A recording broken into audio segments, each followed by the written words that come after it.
Alright, with DC Legends coming to an end, I wanted to try to get through and take a look at all the characters that have made it to the game, because they added quite a bunch. They started out with a decent roster to begin with, and on average they added 2 new characters every single month. So, with this game being around for about 6.5 years, how many months is that? 12 times 6 at least. Whatever that is. I don't know, I'm drawing a blank. I'm a math whiz here. I'm drawing a blank on 12 times 6. But still, and then times that by 2. 12, 24, 36 times 2, what? 72 times 2, 140, 150, 144. So 144 new characters added on top of the ones that they started with, which was already a decent enough roster. They probably had like 80 characters, so you're looking at over 200 characters easily. And then they added a whole bunch of skins as well. So I just wanted to kind of showcase all that, since it's going to be gone, and just kind of show how robust the game actually was, and how it's kind of crazy that it's something this developed had failed. So anyways, we are on Energy, Affinity, Alien, Male, Heroes, and in the last one, the Part 1, I did all the ones that were at Rebirth status. So that still leaves us with a lot to do in this video. I mean, we have, what do we have on the top? 1, 2, 3, 4, 5, 6, 7, 8, 9, 10, 11. So 11 characters. It's a lot, but it's not so bad in the grand scheme of things, I guess. So the strongest one out of these would be Wally West. Let's unlock that skin. See what he looked like before. Oh wow, he was kind of better before, actually. I don't like this silver skin. This is weird. Well, I guess it's just armor on top of the red. Still ain't as good as this one. I like this one better. It's more flashy looking. And I don't mean flashy like, ooh, that's pretty fresh and flashy. I mean flashy like Flash. He's supposed to be a Flash. Anyways, his moves were Hypersonic Strike, Gift of Speed, Infinite Mass Punch, Matter Phasing, and Outrun Death. Matter Phasing, that's what he does in the show. He's always phasing through walls and stuff. Next up, Black Lightning, Protector of Suicide Slums. Let's just quickly get him up to 5-star legendary. There we go. Alright, unlock that skin. Before he had a nice, concise, tight suit, but I guess this is a little bit better. His moves: Electrokinesis, Supercharge, Electric Blast, Bioelectrical Counter, and Energy Aura. Which, wow, when you slap this down, it says reduce cooldown of Supercharge by 1 when Energy Aura activates, and gain 30% turn meter up. For lightning fast healing. Next up, Eradicator. They put him under heroes, but I feel like he's more like a villain. I don't know. I mean, he's got Eradication Protocol and Destruction Protocol. Those don't sound very heroic. But, I don't know. The game does screw up on its weird metrics, so it could be a villain and they're just being dumb. I mean, that's not bad either. I guess this looks a little more epic, I guess, but anyways, his moves: Eradication Protocol, Destruction Protocol, Free Fall, Protection Protocol, okay, well, I guess that would be a good thing, and Attacker Protocol. All these protocols, what is he, a robot? Next up, Kilowog. Oops, gotta get him up. And there it is, skin. It seems like I already have his skins unlocked. So, was this his basic skin? That's too beefy for basic. Okay, I got a stupid Starro mask. No, I guess that's just his regular skin, his upgraded skin, which I see why I was using regular, because this is just a little obnoxious, and then the stupid Starro mask. Alright, well, Heavy Gauntlet Construct, Trainer Protection, Pulverize, add 20% turn meter down to all enemies. Don't Surrender Poozer, and Rookies. Alright, next, Eradicator again. Nope, Hawkman. He's got a few skins. This is a skin right here. Well, not a few skins, but he's got this skin and then his regular skins. Oh, he's got a Starro one too. Jeez. So, I think this was his regular look. Legendary look. And then this one. And then you saw the stupid Star Roll one. I feel like these wings would be completely worthless. How would he get any lift? They're just sticks. You can't fly with those. Anyways, Horus Strike, Hawk Attack, Ancestral Weaponry, Horus Blessing, and Reincarnated Strength. Next, Mr. Miracle. Oh wow, he's got a lot to go. Upgrade-wise. Okay, 3-star. Give him the 4-star. And let's give him the 5-star. Alright, there you go. Let's see what that skin used to be. Scot-free. That's funny. That's usually something that somebody says, oh, I got away scot-free, and that's this guy's name. Hi, I'm scot-free. So you got away, what, me? His moves. Arrow, discs, throw. It's kind of goofy there. It makes me think of like the polka guy from Suicide Squad. Mother box analysis. Purge up to 5 debuffs on primary target and gain 1 evasion up per debuff purged. Boom tube crash. Can't miss. Oh, not bad. And transfer 2 debuffs from each teammate to the target. Oh, that's not bad either. Reconnaissance and Mr. Miracle. On revive, apply awareness to the whole team. I don't know what awareness does, but doesn't seem bad, I guess. Whole team getting a little buff. Crypto. The dog. The only dog they added. Well, I guess Pat, I should say, you know, because the movie there was Crypto, there was the Batman dog, there was the pig, and all that. This is the only animal they added, which I guess is the most important one. I mean, he does kind of start out the movie, but let's get him beefed up. I remember when Crypto came out, too. It wasn't too long ago. And I didn't get him up to Legendary until recently. Probably with all this end-of-game stuff that they're giving away. Alright, got the dog beefed up. Now his moves. Fetch. Play dead. This does also apply 3 evasion downs. Bang. This is apply true sight to all allies. Loop the loop. When attacked, purge 3 total debuffs from himself at the end of the enemy team's round. And Pack Tactics. 50% chance to gain debuff immunity and apply debuff immunity to a random ally. That's not bad. Wait, that's a leader move, though? That's goofy. A dog with a leader ability? Imagine having that on your team. You put the dog as the leader, and the people are like, yeah, we're going to follow the dog. Mr. Miracle. Steel. John Henry Irons. Is this like that other Superman? I don't know. There's an animated movie I saw that has Superman that has a big hammer like this. Let's see what his skin is. Maybe the other one's more Superman-y looking. Yeah, maybe this is him. So this skin's kind of more boring. I like the other skin better. It has the cape and it's more Superman-y.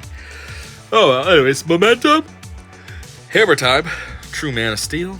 Understudy, which if Steel is attacked while he has no shields, counter using momentum, which was his basic, and then hope.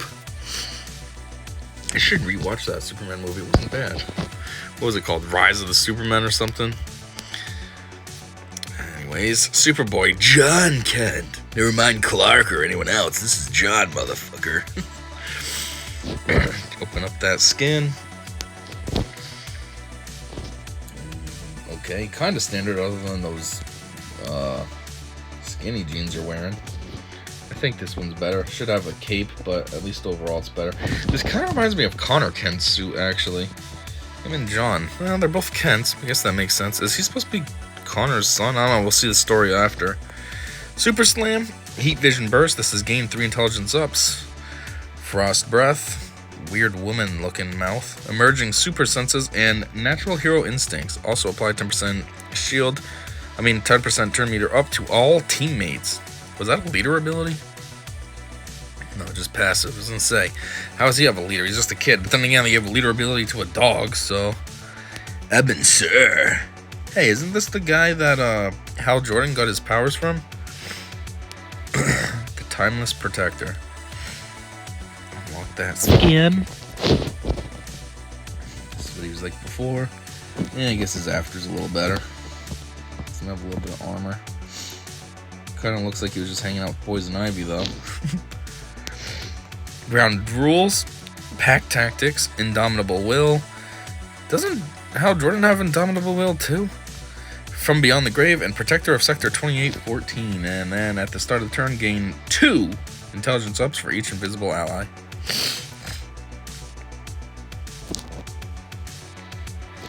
Icon, Augustus Freeman. Morgan Freeman's son. Actually, he kind of looks like the Slums guy. Protector of Suicide Slums or whatever it was called. What was that guy's name, though? Let's see what the skin is. Oh, wow. It's practically the same. I think this one is better. Yeah, that one's much better. All those thigh-high boots are kind of weird. What's it look like here? Anyways, Concussive Force Bolts also gains affinity up and 2 intelligence ups. Energy Enhanced Punches, Positron Pulse. How do you say that? Positron Pulse? I don't know. Here we go again. Positron Field also gains 2 men's and stuns immunity. And Superhuman Biology. Alright. And sweet. I think that was the last one, right? Yes. Alright, time for the bios now. That's the part I care about. The stories are fun, not the stupid looking at their moves and all that crap. So, Wally West, the Flash. Affiliation Speedster, Titans, and Justice League. Wally uses his unbreakable bond with the Speed Force to speed up his team and make himself hard to hit.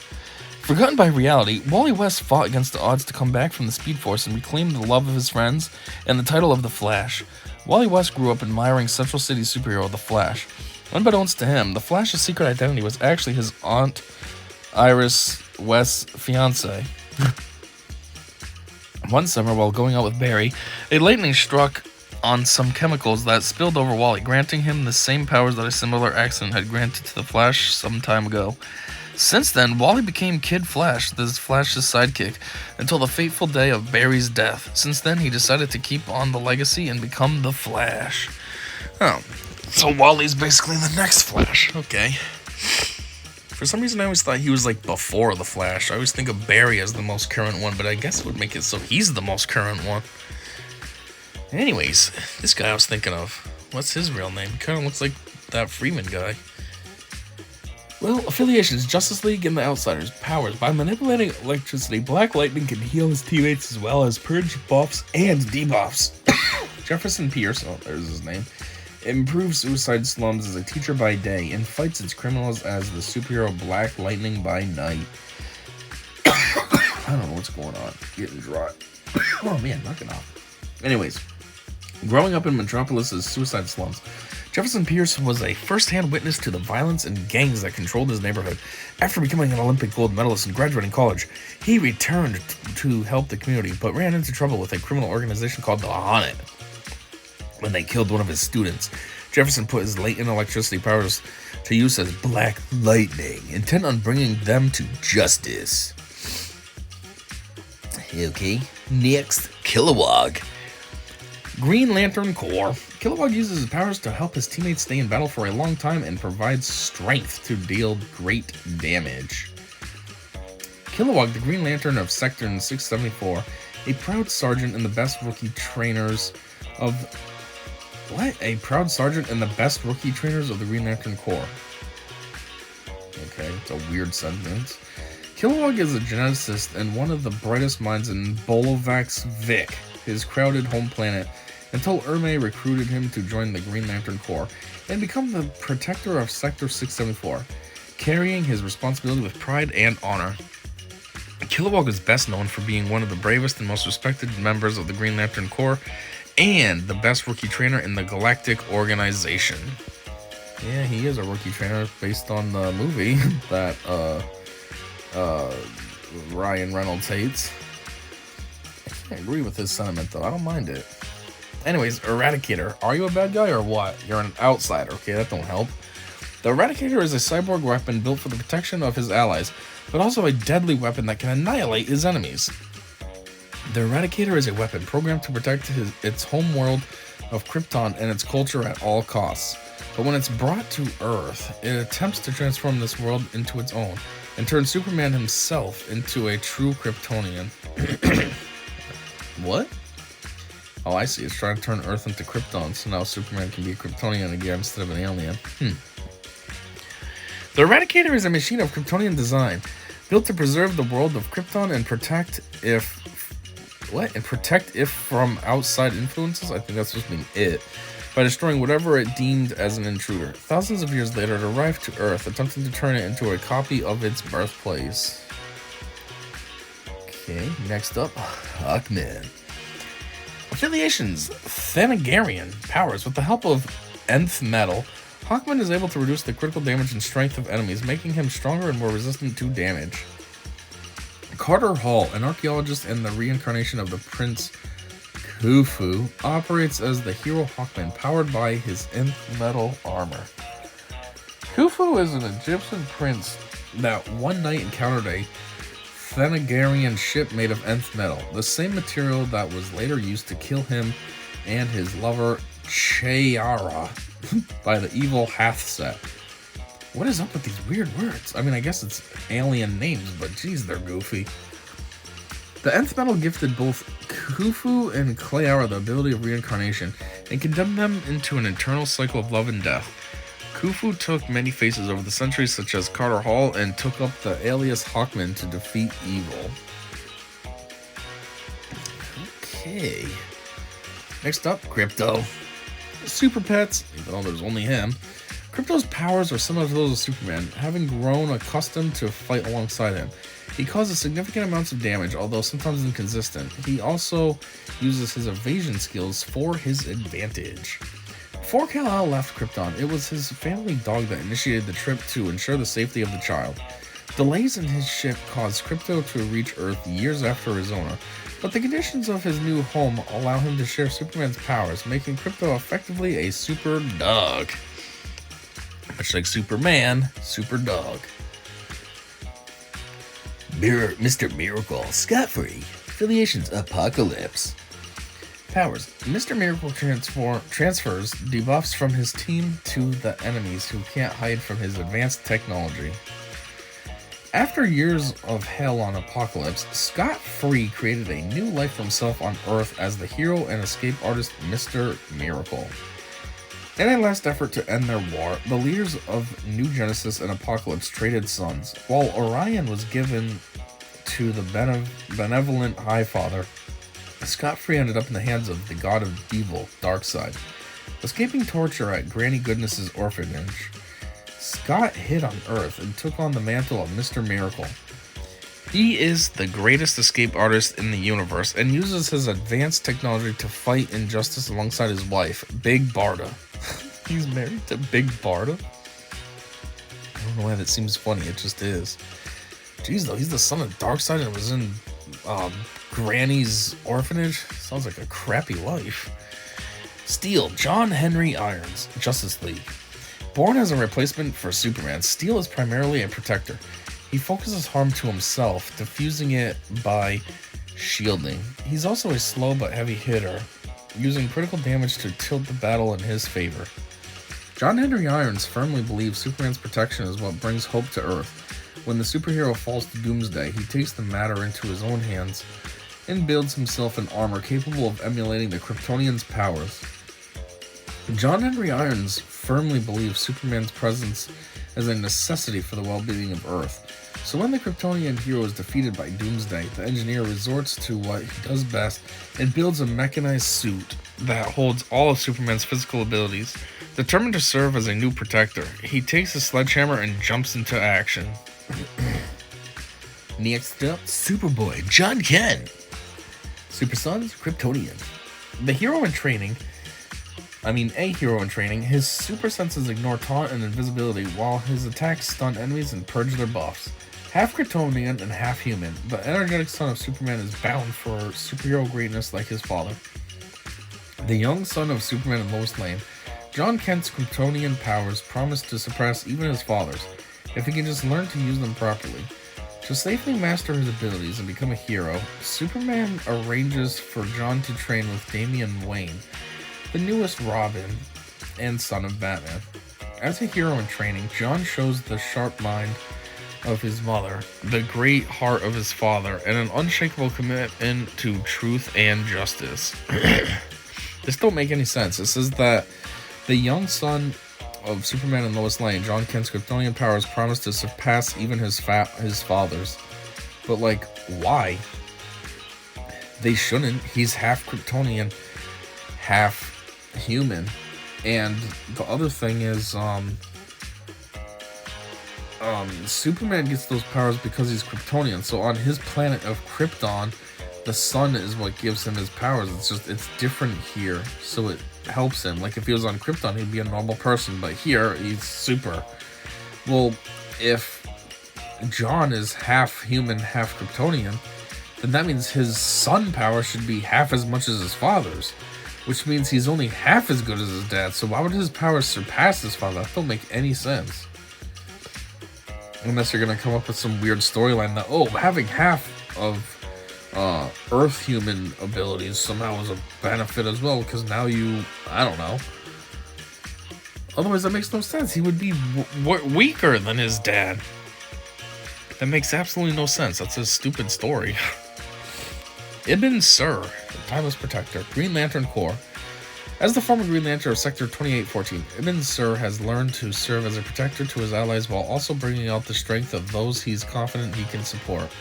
Ibn Sur is an exemplary member of the Green Lantern Corps who served as the protector of Sector 2814 from the mid-1800s and until the choosing of Hal Jordan. Yeah, he did choose Hal Jordan. I thought so. Ibn Sur was an exemplary member of the Green Lantern Corps who served as the protector of Sector 2814 from the mid-1800s and until the choosing of Hal Jordan. Jeez, it's the same story as the white part. His presence had an impact in some of the most pivotal moments in Earth's history. Really? Whoa. Ooh, and I think he's the last one, right? Yep. So, Icon, Augustus Freeman. He is affiliation Justice League. Powers, Icon manipulates energy to protect himself or to attack his enemies. His alien biology makes him a durable opponent. Icon is an alien that has lived on Earth since the 1800s, assuming the identity of an African-American man named Augustus Freeman. He uses his alien powers and technology to fight for justice and equality. Arnus of Terminus is an alien that crashed in the Deep South in 1839, altering his DNA so he would resemble a normal human being. He worked himself up from slave to Union soldier to lawyer, and was involved in much of Black history. He developed the persona of Augustus Freeman, posing as his own son 4 times. When he met the young superheroine Rocket, she convinced him to become a superhero, an icon for the Black community of Dakota City. Okay, so what? It says that he's an alien that has been living on Earth since the 1800s, and it says 1839. So I'm just wondering, is he a shapeshifter? Does he just look like this naturally? Like, is he an alien that just looked like this, or can he choose how he looks? I'm just saying, because if you're an alien and you crash landed here in 1839, like, during those days for Black people, there were slaves. They didn't get freed until, what, 1865? That's when the Emancipation Proclamation was, or 1867? Somewhere around there. So, why would you choose that life? Why wouldn't you just choose to be white? It would have been easy for you, you know? So that's why I'm saying, if he has shape-shifting or whatever abilities, why would he want to be Black? His life would have been such a struggle for no reason. Like, if you have the option, you know what I mean? So, unless this is how he looks. If this is just how he looks, then, oh, that sucks. He landed here during those times. Eef. What a crappy crash landing. Anyways, I guess that's all I got for this one. So, it went a little more quickly than I thought. There was still a lot of them, but it went a lot faster than I expected. So now next time it's going to be Earthling heroes, and yeah, there's another load of them. Actually, it might not be as bad. Half of these are doubles. We got... Did I already just do him? Kid Flash? I don't think I did him, but he showed up again. So we can skip him. We can skip him. Who's this? Oh yeah, I didn't do him yet. Okay. Alright, so that helps a little. I might do like last time, though. Just do the... Whoops. What the heck is going on? just do the ones that I have rebirth. So that's 4, that's 7 there, and then a few over here. I don't know. It looks like it's 9, but you got some doubles, so it's 9, 8, 7. Yeah, so it's 7 and 7. So 2 videos of this, and then we can go to villains. What do we got for villains? Let's do Alien first. Oh my god, there's a lot of those. And then Earthling villains. Oh man, there's so many. I think the female, though, is much easier. Oh yeah, that's way better. And that's Alien. Let's do Earthling. That's better. And let's do Villain. 2? Alright, that's simple. And this one, 4. Okay, so we can just do all of them. Yeah, whew. So the females are much easier. It's just the males is a lot of work. What am I on? Alien, right? Male, hero. But anyways, I guess that's all I got for now. So thanks for checking this out, and until next time, I said see ya.